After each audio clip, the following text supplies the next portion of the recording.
good evening. As you can see that we're already in the news that there are 17 nurses who resigned from CFC, and I'm one of those.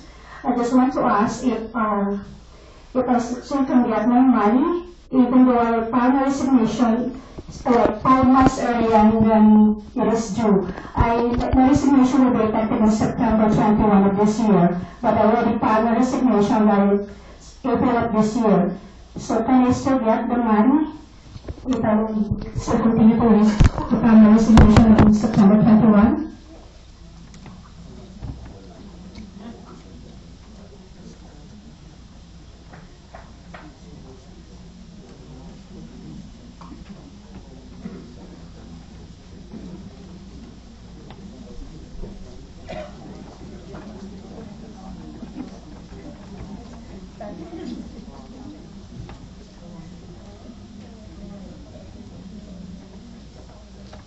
I'm sorry. There was some feedback, so I wasn't able to hear your question. Val, it's on what you asked. And if I understand the question is, would you be able to receive a refund of monies that were paid in on your behalf? Yes. That you paid in? Yeah. Okay. That's an issue we're going to have to address with the bankruptcy court. When a case is filed, there is effectively an order saying the assets have to be protected. So no one creditor has a better claim than others. It's the court that's going to decide who gets what. And so you certainly have the right that you had before, and the question will be how the bankruptcy court tells us we can deal with that. And that's a question we'll ask. So far, sir, you're saying that there's no specific answer to the question I'm asking right now? I'm not the judge, so I can't tell you what the court would do. But if that's your question, because mostly of the nurses who resign are contract workers who are not from here. So we're expecting to get our money once we file our resignation. So it means that we have to wait until you have fixed it before we can get our retirement money. Because you know we came from different country. We're not from here. We're just contract workers, and we really need those money because we will not be staying here for a long time. We'll be leaving soon. So how are we going to be protected for the retirement? that's a question to which there's not an easy answer, and I wish there were. But that's one of the many hard questions that the fund is going to have to address with the court. I hope, sir, that you can give us the answer as soon as possible, because our resignation is really imminent one, and we're contract workers who really need those money, and those money are our only savings we have. So, sir, can you give us a specific time how long we can wait for your answer, so at least we can decide if we will continue to resign or not? Because we already filed our resignation. If you can still withdraw our resignation. I understand your question, and I understand why it's important to you. We're on the case. There are a lot of issues that will be addressed, and that's one of them. I can't tell you what date specific it will be resolved on, but it is certainly an issue that we'll have to look at and we'll have to address with the court. I hope that will be soon, sir.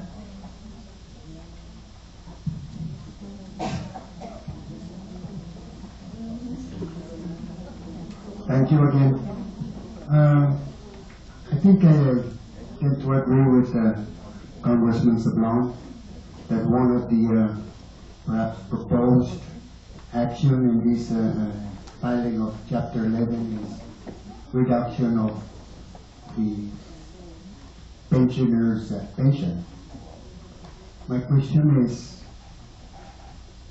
would employees' salary be considered to be part of us? I mean, if our pension is going to be reduced, can the retirement funds employees' salary be reduced to?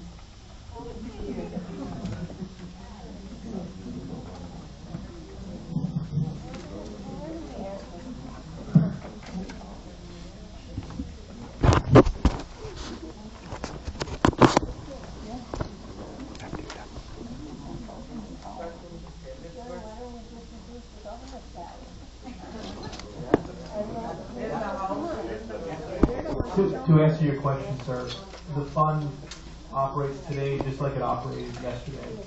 So it's certainly, management is still in charge of the fund. It's going to run its business as it sees best. I don't know that employee salaries are under consideration. In fact, I suspect they're not. We need those people. Those are the people that process your applications. Those are the people that do the work. So you want them in place, you would think. I want them to be employed, gainfully employed, but why should we all suffer? We have already done overtime. I mean, we're getting salary from the same bucket. So why only a handful from the bucket to be affected, and the rest are like stitches? We're all going to suffer at the end. If the pension closes, are they still going to continue to work, or they're going to be out of work, just like us? So I'm just asking if that is part of the consideration. I would agree to reduce, I don't know about the others, my pension. If the employees, because I know they get paid a lot. I mean, if we're going to save the fund, I think we're all going to have to be concerned, or just as concerned. That's my point. I hear what you're saying, and if maybe I could point out in the order of magnitude, that's not really going to help the issue. What's going to help the issue is if we're able to realize on that judgment against the government. That's a much bigger input, and that's what we should be focused on. I understand your question, and I understand where it's coming from, but we need to focus on the bigger issues, which is how do we get more money into the fund? Cutting employee salaries at the fund doesn't do that.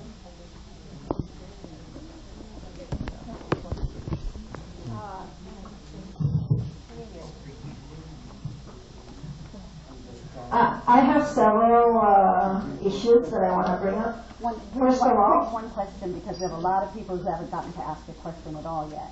So could you just do one and we'll come back? okay. Thank you. Well, okay. The most important thing I wanted to find out is we're talking about reduction in benefit. Okay. If that happens, and if for some reason the fund financial situation improves later on, does that, I mean, the reduction in the benefit, that's not a permanent thing, is it? It's just like a temporary thing? And then as the fund gets better in the future, will it revert back to what it was before? Or it will forever be reduced? To answer your question very simply, very directly, if we're able to increase the funding in the fund, our full intention is that money goes right back out and increases the amount that's paid out. The fund doesn't exist for any reason other than to pay your benefits. And so the funded level is what dictates what can be paid on a sustainable level. Right now, the fund is paying more than is sustainable because of the funded level. If more money comes into the fund and the funded level increases, the amount that can be paid out on a sustainable basis and leave the fund in a position to pay not only your benefits, but the benefits of the active employees when they retire, those will go up as well. And so certainly the intent is if funding improves, which is our intent to pursue very vigorously, benefits would improve. One other thing that we want to mention about this is it is our intention to prolong the life of the fund through reorganization. And this is what is critically important for all the beneficiaries. There are several legislative initiatives, there are several ideas that are being floated on how to save the fund. This reorganization, it is our hope that will lengthen the life of the fund and allow those ideas that are being talked about at the legislature to add additional funds to the fund, and then we can increase. This isn't about cutting benefits. This is about maximizing what we can do with the assets that we have. All right? And so when we try and lengthen the life of the fund, any monies that come in, and we would encourage the beneficiaries to talk to their elected representatives. Any monies that can come in, right, any ideas that the legislature has to increase funding, there's some legislative initiatives, whatever those are, and I'm not even going to make a comment on whether those are good or bad, just whatever they are to increase the funding of the fund, or of the fund, you know, those efforts should be redoubled, right? Because the more money that comes in, the more money will go out. But the liability though, I mean, if you're making, say, 20,000 right now, I mean, you're getting 20,000, okay? And your I benefit. don't think you have the speaking stick right now. I think there's a different person who has the opportunity to speak right now. Oh, I thought you was Sorry. answering. That was my answer, wasn't it? Your question. Yes, your question. No, but I'm trying to understand this because my question was, will it, the benefit increase later on? My question is, if you're getting 20,000 right now, okay, and say you're gonna reduce the benefit down to say $15,000 or $10,000, okay, because the fund cannot sustain what it's paying out right now. What I'm saying is that there's this liability of $10,000, right? Because you're getting 20,000, right? What I'm saying is this liability still there in the future for the retirement funds to pay back or not?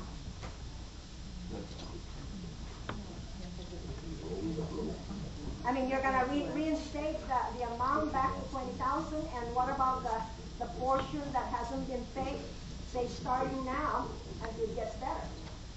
That's a liability, isn't it? If I could answer your question. Yes, it's a liability. You have, the claim that you have is for the full amount. Yeah. And so what will determine how that's treated is how the plan is formulated. There could certainly be a plan that pays you what the fund can pay you on a sustainable basis, but reserves the amount you don't get as a claim to be paid back. Chapter 11 is a very flexible remedy. And so these are the type of things that could be negotiated into a plan and dealt with. But we need your input to negotiate that plan. We need to understand what you want to do, what others want to do, and then we can put forth a plan that reflects the interests of the entire group.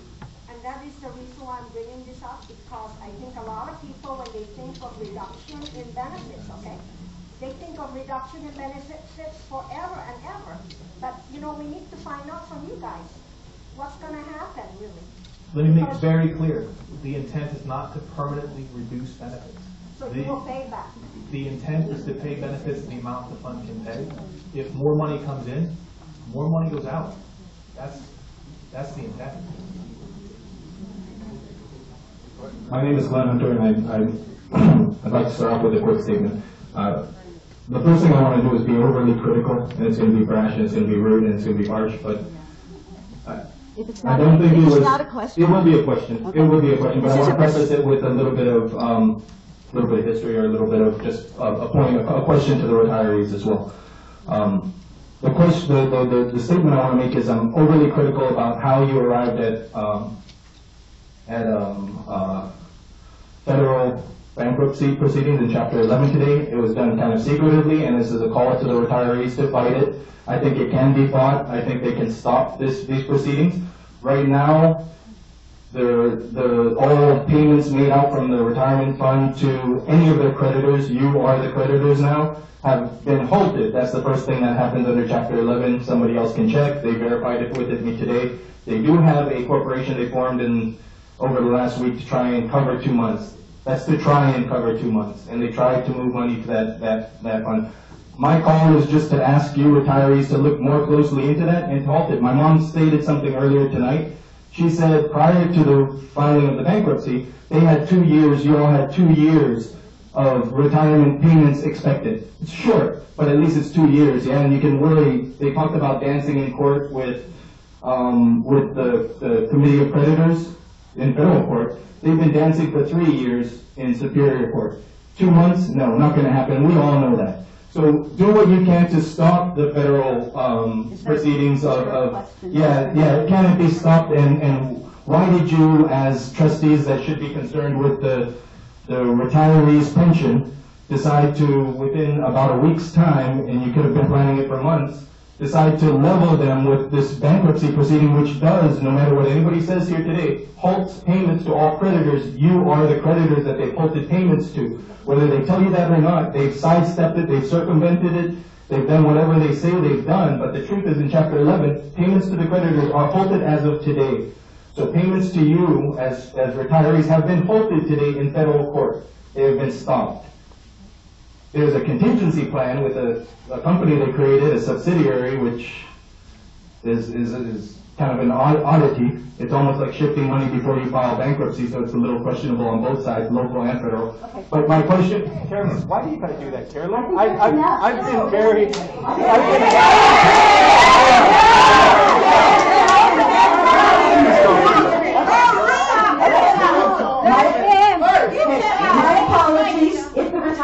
My apologies, this is your meeting, and if the retirees want to continue to hear, I'll allow Thank you guys so much. My concern is my mom, my brother, my sister, everybody that works for the government. I just want to ask you guys to work as a team, to come together and to stop the federal Chapter 11 bankruptcy in federal court until it's spelled out more clearly to you. You shouldn't be given a notice 3 hours ago to come here today to talk about something that happened. You should have been given a notice in the paper saying that we are going to file bankruptcy, not that we filed bankruptcy.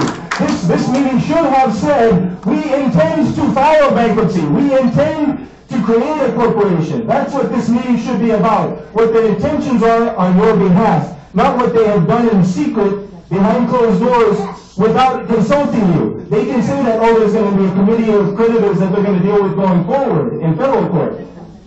No, nonsense. They should have talked to you in advance. There's no reason for them not talking to you in advance. I apologize for raising my voice. I apologize for taking too much time. But you guys can still stop it. Article 3, Section 20, subsection A of the Constitution guarantees that your pensions cannot be cut, cannot be reduced, cannot be diminished, and can't be impaired. Today, they impaired your pensions, whether you believe it or not. They did, because federal bankruptcy court proceedings halt all payments to creditors. That's, no matter how they can say, yeah, we created a corporation, yeah, the corporation will continue 2 months worth of payments. That's subject to, I can file and say that's bull. You shouldn't have been able to create a private corporation from a public entity. Who does that? I mean, if they're allowed to do that, CEC can do it, anybody can do it. The governor's office can do it. You don't want that happening with your tax dollars. Where does the interest that's made from the money that's just been turned over to this private corporation go? How do they get compensated? All these different questions. So there's too many things. What I'm asking is I'm appealing to the retirees to fight the federal bankruptcy court proceedings unless they give you adequate explanations before moving forward with such a critical decision. The fact that a law firm was hired at $1,000 per hour, the federal court will decide. The federal court will decide how much they pay, but the agreement I was told today was about $1,000 an hour. No, you were not. I was told that today, Carolyn, in the meeting. But let me finish. What I'm trying to say is the fact that it's questionable and the fact that it's in question is the point. Come before the retirees, call them out and talk to them about what you plan on doing before doing it. Can we talk in a little calmer voice? Yes. Because everyone is so upset. Yes. Everyone Because is of worried you. about their Yes. pensions. No, you're right. You're absolutely right. Sorry, Carolyn. I apologize for speaking up. Be upset. I know. So don't tell us not to be upset. No, she's right. I shouldn't scream and I shouldn't yell. I'm not saying don't be upset. Yeah. Aren't you gonna be Yeah. upset? We're here to These answer things happen to you? Yes, Huh? we're here to answer questions. Please, let's hear what's the reality. I guess my main concern, I'll calm it down. Yeah, I'll calm it down and I'll be Just a quiet. minute. Can we address the situation first, please? I'll try and address the situation first. Thank you. Yeah. Yeah, but she doesn't have the right to tell us not to be upset. Aren't you gonna be upset if it's like this happening to you? Right, so she has no right to tell us. We are invited to attend the meeting, and we can say what we want to say, and what we believe we want to say, and what we believe that is our right.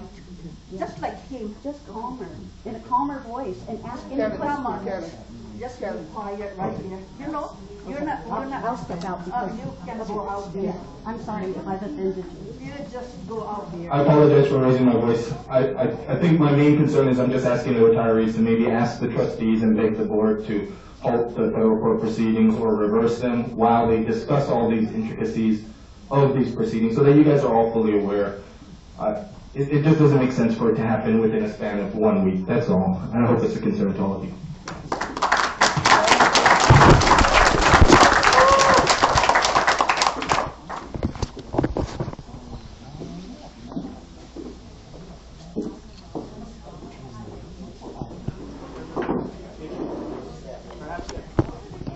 If I could address your questions, and there were a number of them, and they're important questions.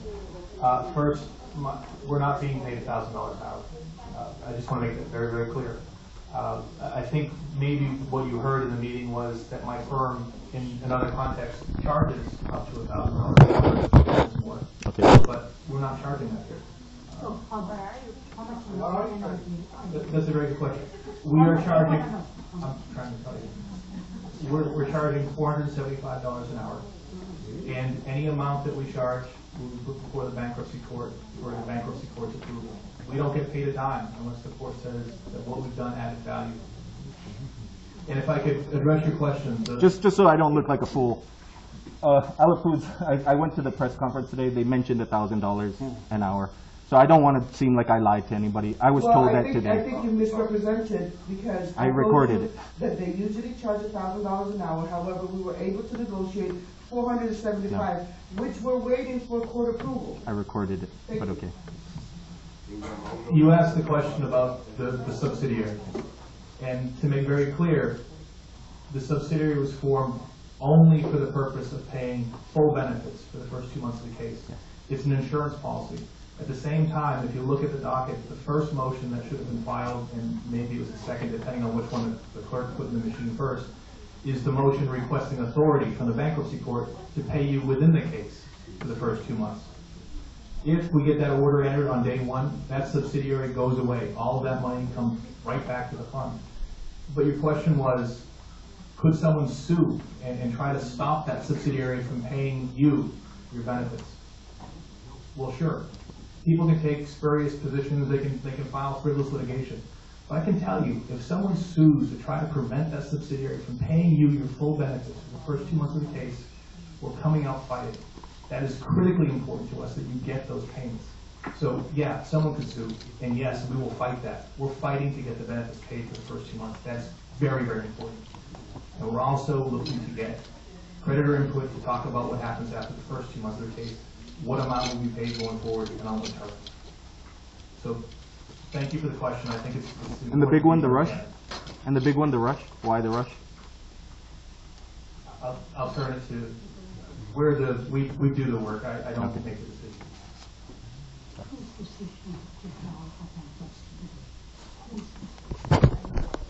My name is Barbara Torres, and I'm a retiree for those board of